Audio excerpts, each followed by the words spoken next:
কেমন আছো? আর বলো না, দাদুর বাড়ি থেকে আসার পর থেকে জুজু বুড়ো কী বদমাইশি করছে। মানে খালি কথায় কথায় দাদুর বাড়ি যাবো, দাদুর বাড়ি যাবো। না, এবার এক্ষুনি কি পুরুলিয়া যাওয়া সম্ভব বলো?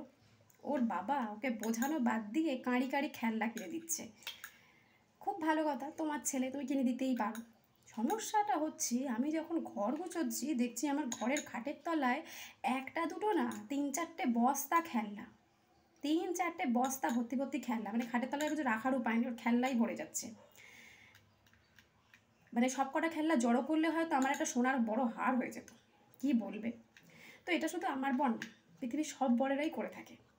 যে হারে বাচ্চাদেরকে মাথায় নাচাচ্ছ, তার 1%ও যদি একটু বউকে করতে, ওই অত খেলনার কেনার বদলে যদি একটু বউকেও কিছু কিনে টিনে দিতে, তাহলে হয়তো বউয়ের সাথে আর এত ঝামেলা হতো না, আর বউয়ের সাথে সম্পর্কটাও এত তিক্ত হতো না, মধুর থাকতো, তাই না?